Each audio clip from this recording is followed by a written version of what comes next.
Assalamualaikum warahmatullahi wabarakatuh. Gimana kabar kalian hari ini? Semoga kalian baik-baik saja dan selalu dalam lindungan yang maha kuasa. Kesempatan kali ini Vicky Tanaka akan membawakan cerita mistis dari seorang mahasiswa yang mengalami hal-hal aneh saat ia tertidur. Dan itu terjadi berulang-ulang, sampai ia sendiri yang membuktikannya. Tahun ajaran 2010, di tahun itu saya menjadi maba dari sebuah kampus yang ada di kota saya. Kala itu saya tertarik dengan kampus. Tujuan saya adalah ia pernah mengunjungi sekolahan saya dan memperkenalkan kampus mereka. Saya lupa dengan nama kegiatannya karena sudah lama sekali.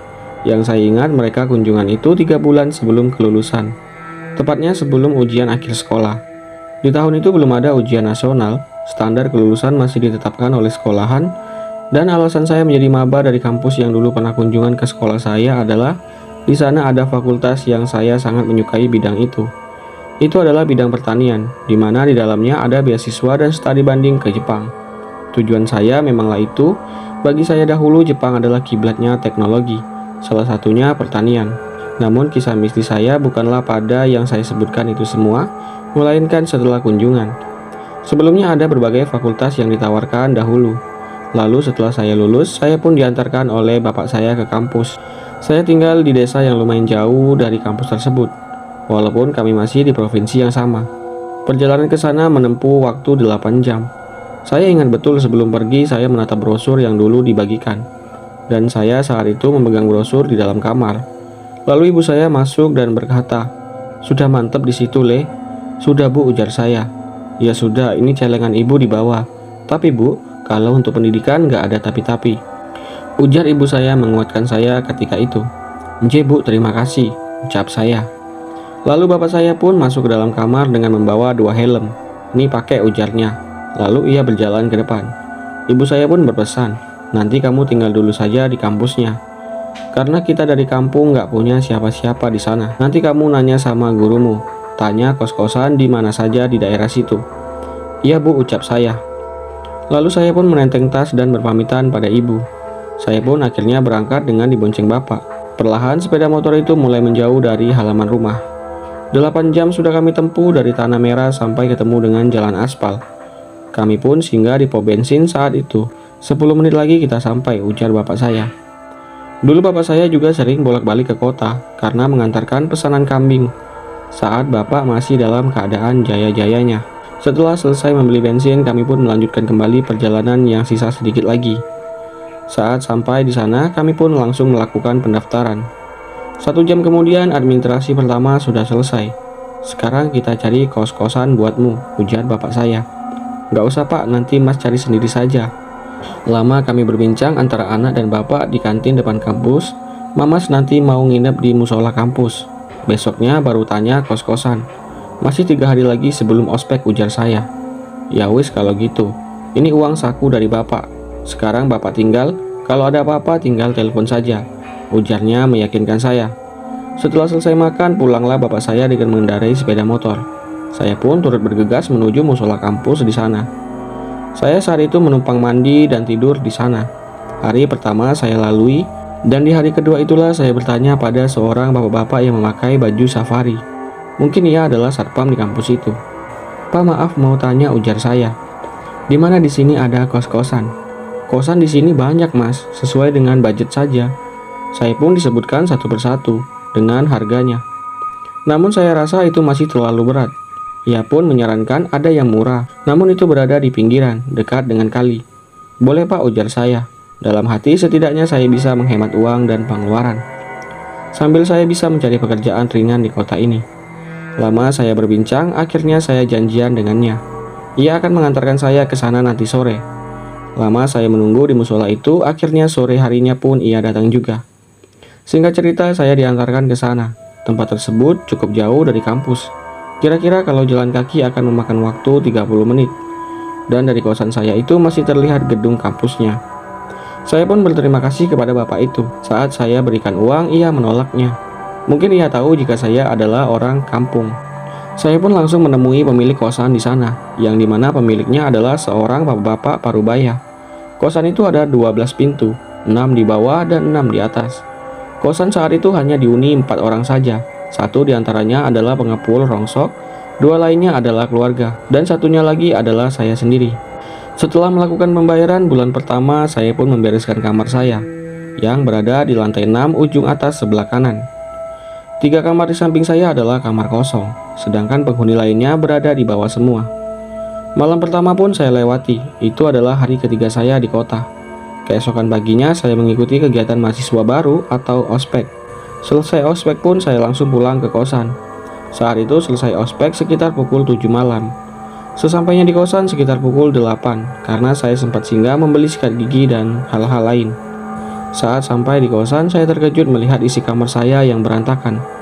Isinya memang hanya baju saja, yang saya susun di dalam kardus. Belum ada apa-apa di sana. Ulah siapa ini, ujar saya. Tidak hanya baju saja, selimut dan spray kasur pun semuanya acak-acakan. Saya yang tidak bisa lagi untuk mencari siapa dan kenapa langsung merebahkan diri, karena letih di tubuh saya jauh lebih saya utamakan. Saat di tengah malam antara ngelindur dan nyata ada sesosok bayangan hitam berdiri di samping saya.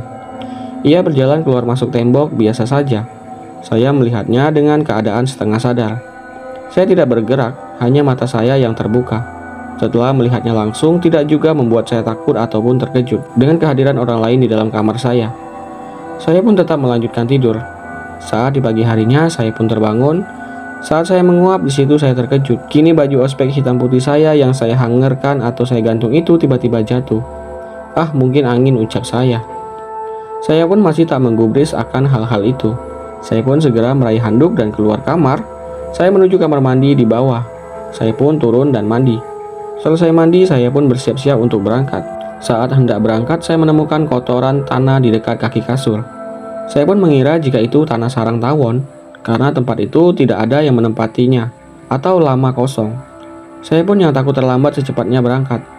Singkatnya, ospek itu selesai kembali, dan saya seperti kemarin malam tiba di kosan itu pukul 8. Tak lupa saya pun membeli nasi yang akan saya makan di kamar nanti malam. Saat saya sampai di sana sama seperti kemarin malam, semua barang saya berantakan lagi. Berantakan kali ini sedikit berbeda. Barang-barang saya berpindah posisi dari posisi barang tadi pagi. Aneh, ujar saya. Tiba-tiba bulu kuduk saya merasa merinding. Tak mau lama berpikir macam-macam, saya pun segera mandi. Selesai dari mandi, saya pun benar-benar dibuat terkejut lagi. Nasi yang saya beli barusan tadi tercium sudah basi. Ya Allah, ujar saya dalam hati. Curang sekali penjual itu. Saya pun sudah seuzon duluan dengan penjual itu. Akhirnya saya hanya memakan mie instan saja. Saat malam kedua di sana, malam itu benar-benar di luar nalar. Saat tengah tidur sekitar pukul 1 dini hari, kasur saya seperti ada yang menendang ke atas, sehingga membuat saya menjadi terbangun. Dengan keadaan setengah sadar, saya pun meraih guling yang terjatuh. Bersamaan dengan itulah tangan saya dipegang oleh sesuatu. Ia menyentuh tangan saya, namun tidak menahan guling itu. Selang tak berapa lama, mata saya terbuka pelan, karena saya menguap. Di saat itulah wajah saya dan wajah makhluk itu beradu. Namun saya belum sadar dan belum memberikan respon. Hari berganti, kurang lebih 1 minggu saya seperti itu. Pada hari ke-8-nya, saya membuat kerajinan topi dari barang bekas. Kalau nggak salah, saya cari bahannya dari tetangga saya yang mengumpulkan rongsokan. Saat malam harinya, saya pun lembur, dan di sanalah saya bertemu dengan makhluk yang selama ini mengganggu saya. Saat itu sebelum pulang dari ospek, saya menyempatkan diri untuk mampir di swalayan, membeli kemeja, karena 2 hari lagi saya akan masuk kelas. Selesai dari belanja, saya pun langsung pulang. Saat tiba di kos-kosan, lantai kosan itu terjadi rembesan air hujan dari atap. Saya pun berniat untuk mengepelnya terlebih dahulu. Selesai berganti baju, saya pun langsung mengepel. Saat saya jongkok, ternyata di bawah ranjang saya banyaklah kotoran. Dan itu benar-benar sangat kotor. Dan banyak pakaian wanita. Saya pun mengais pakaian-pakaian itu, lalu membawanya keluar. Pakaian itu adalah pakaian dalam wanita. Saat saya akan membuangnya, saya pun bertanya di dalam hati, kenapa banyak pakaian wanita di bawah ranjang saya, ucap saya. Saya pun menanyakan kepada tetangga saya di bawah. Mereka menjawab jika 2 bulan lalu ada seorang wanita yang menempati kamar itu. Namun ia sudah keluar tanpa kami ketahui. Ia cuma berpamitan dengan pemilik kosan saja. Oh begitu, ujar saya. Saya pun membuangnya di dalam tong sampah. Saat malam harinya, tepatnya pukul 10 malam, saya sedang mengerjakan kerajinan untuk dipakai besok. Sekalian saya ingin membuktikan dan melihat siapa yang selalu mengganggu saya. Tapi entah kenapa saya mengantuk sekali malam itu. Saya pun langsung merebahkan diri di kasur. Saat saya sedang merebahkan diri dan akan terlelap, Dalam keadaan sadar, saya ditindih sesuatu yang tak kasat mata. Lalu saya mendapatkan cakaran di pipi saya. Saya ketika itu engap untuk bernafas, mencoba berteriak. Anehnya suara saya tidak mau keluar. Beberapa kali pun saya mencoba, namun itu hanyalah sia-sia. Lalu saya mencoba merapalkan doa-doa. Dan akhirnya di ujung nafas saya, tindihan itu pun menghilang. Saat terduduk sambil melihat ke arah cermin, wajah saya terdapat baretan cakaran. Ya Allah, ujar saya.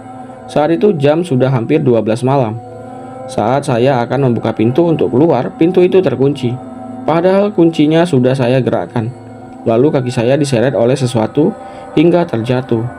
Saya diseret ke bawah ranjang, namun saya terus mencoba melawan. Sampai akhirnya ada sebuah bayangan hitam pekat muncul dari sebelah sisi ranjang. Bayangan itu sangatlah besar dan muncullah warna merah berbentuk cahaya 2 titik. Jika saya asumsikan jika itu adalah mata dari makhluk yang tak kasat mata itu. Lalu ia berkata, "Kenapa kamu berani membuang semua yang aku simpan?"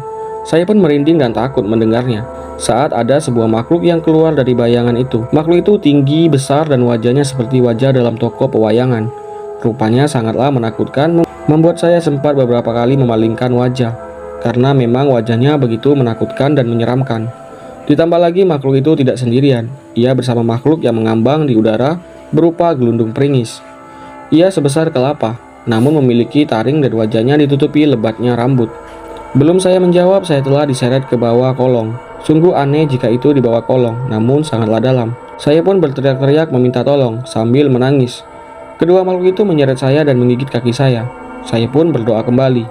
Sekitar jam 1 dini hari, makhluk-makhluk itu semakin banyak yang datang. Saya makin tidak sanggup, tidak ada jalan lain pun. Saya pun berteriak-teriak dan menggedor-gedor pintu. Tak lama setelah itu ada yang merespon suara saya. Lagi-lagi suara saya tidak mau keluar. Saya pun terus mencoba kembali. Sampai pintu itu pun akhirnya didobrak. Lalu mereka mendapati diri saya sudah masuk setengah ke dalam kolong. Saya pun akhirnya ditarik dan dibawa menjauh dari kamar tersebut. Saya pun meminta izin kepada mereka semua untuk mengizinkan saya menginap malam ini. Karena saya benar-benar takut untuk kembali ke kamar saya. Mereka pun akhirnya mengizinkan, bahkan meresponnya dengan positif. Bahkan sebenarnya saya nggak tidur juga, walaupun mereka mengizinkan. Lalu saya pun diceritakan oleh salah satu penghuni di sana, yang sebelumnya menempati tempat itu. Setelah ia diganggu, ia memutuskan pindah kamar. Lalu masuklah perempuan yang diceritakan sebelumnya. Setelah itu barulah saya yang mengisi kamar tersebut. Makhluk itu pada dasarnya tinggal di pohon aren belakang kosan. Pohon itu pas sekali berada di pinggir kali. Tapi entah kenapa ia malah menempati tempat ini. Selama tidak di kamar itu semua aman-aman saja. Setelah mendengar ini dan itu saya memutuskan pindah kamar saja. Karena jika pindah kosan tentu itu akan menambah beban keuangan saya lagi.